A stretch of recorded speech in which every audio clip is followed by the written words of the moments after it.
की बात करें, जब आप ओपन में रहते हैं तो आप काफी सारे प्लेयर्स को, काफी सारे एनिमीज को अट्रैक्ट कर लेते हैं।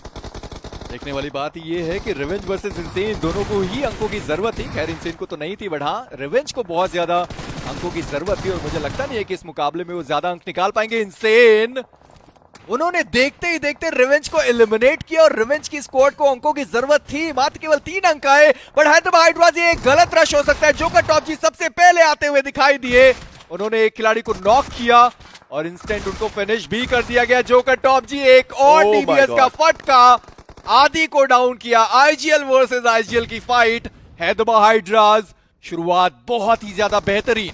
स्पाइडर ई स्पोर्ट्स यहाँ पे ब्रेव ई स्पोर्ट्स के ऊपर पुश करती हुई और एलिमिनेशन, ब्रेव ई स्पोर्ट्स का एलिमिनेशन हो चुका है छठे पायदान पे। स्पाइडर ई स्पोर्ट्स, हम बात कर रहे थे इनको पॉइंट्स की जरूरत है, घुसे, रिस्क लिया और अपने लिए रिवॉर्ड निकाला। लेकिन coming back to Hyderabad Hydras, जोकर टॉप जी काफी बेहतरीन प्रदर्शन करते हुए और यहाँ पे ग्रेनेड का इस्तेमाल, एक खिलाड़ी डाउन हुए हैं। डोराटोज ने अपने लिए ग्रेनेड से एक और नॉक निकाला है।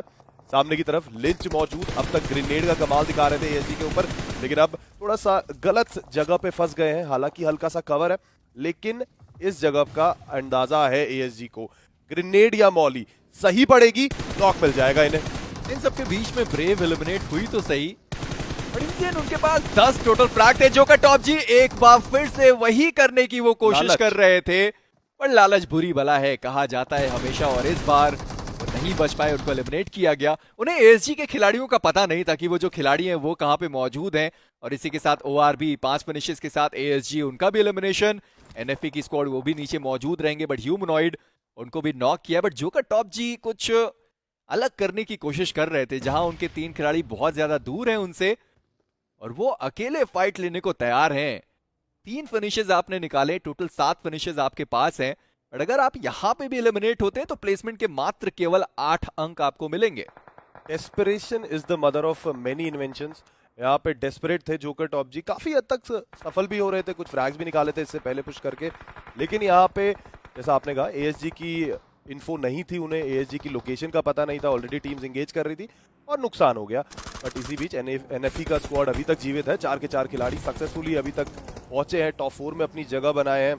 पॉइंट्स टेबल में थोड़ा सा नीचे है, लेकिन आज के दिन पे जिस हिसाब से अभी मुकाबला जा रहा है, थोड़ा सा जंप जरूर लगाएंगे अगर चिकन डिनर निकालते हैं। लेकिन ये देखिए, रेक्सॉन को ग्रेनेड से खत्म करते हुए स्पाइडर को एलिमिनेट कर दिया है और अभी काफी ज्यादा कंफर्टेबल नजर आ रहे हैं। एनएफई की स्क्वाड को इन सारे अंकों की दरकार थी, और आप देखें अगर ये टीम चिकन निकाल कर जाती है, एक बहुत ज्यादा लंबा जंप, और जिन टीम्स की हमने इंसेन शुरुआती दौर में चर्चाएं करी थी, ओआरबी, एनएफई की स्क्वाड, साथ ही साथ हमारे पास स्पाइडर की स्क्वाड थी, इन सबको अच्छा खेलना था। और आज के दिन पे पहला ही मुकाबला काफी बढ़िया वो खेल कर गए, और एक और टीम जिन पे सबकी निगाहें बनी हुई थी, हैदराबाद हाइड्राज, कि क्या वो आज के दिन पे कमबैक कर सकते हैं। फाइनली उनका कमबैक देखने को मिलता हुआ। सैयद अल्ट्रॉन, 2 खिलाड़ी मौजूद हैं, ह्यूमनॉइड और साथ ही साथ जोकर टॉप जी, उन दोनों खिलाड़ियों को खो दिया गया। लिंच कोशिश कर रहे हैं कि सामने जो गाड़ी जा रही है उसको चलते चलते एक खिलाड़ी को गिराया जाए, पॉसिबिलिटीज थी, बट वो खिलाड़ी आया और आकर करन लेट गए, और उनका जो दूसरा खिलाड़ी सामने मौजूद था, मुझे लगा वो उनके पास आएंगे, बट ऐसा हुआ भी नहीं। देखिए, हर बार डीबीएस का इस्तेमाल करना, हर बार डीबीएस को लेके प्रोन हो जाना is not the right option. आपको डीबीएस को साथ लेके एंगेज करना पड़ेगा। अगर वो फाइट लेते तो शायद फ्रैग निकल सकता था, बट क्लियरली वहां पे उन्होंने प्रोन होना ज्यादा सही समझा। बट अभी भी एनएफई के पास एक अच्छा खासा मैन काउंट का एडवांटेज है, that is why they are going to push through with it. But अभी नॉक्स निकल रहे हैं, स्कल, ओआरबी अकेले आखिरी खिलाड़ी बचे हुए हैं।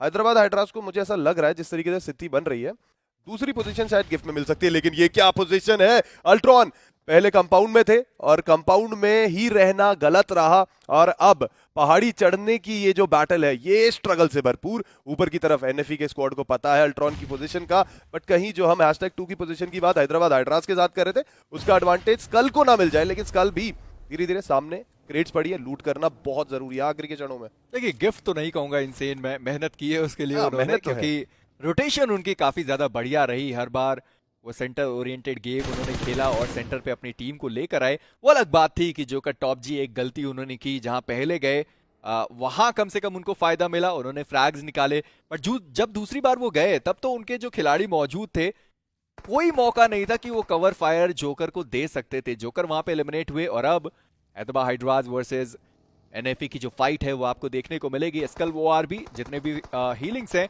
उनका इस्तेमाल किया जाएगा। 2 आखिरी फर्स्ट एड, बट इसी के साथ हैदराबाद हाइड्रास, इनको भी आगे जाने की जरूरत है। एनएफई तैयार, और इस चिकन डिनर के साथ ओवरऑल स्टैंडिंग में इनसेन, आप सोचिए एनएफई कितना ज्यादा ऊपर वो जा सकते हैं। जी, अब तक सिंगल डिजिट पे थे, लेकिन यहाँ पे सैयद को ओपन में किया है टेक डाउन। यही फायदा होता है अगर आपके पास मैन काउंट होता है। And with Ultron, Hyderabad Hydras exit to the lobby, लेकिन यहाँ पे skull O R B being the last man standing and the winner chicken dinner of the very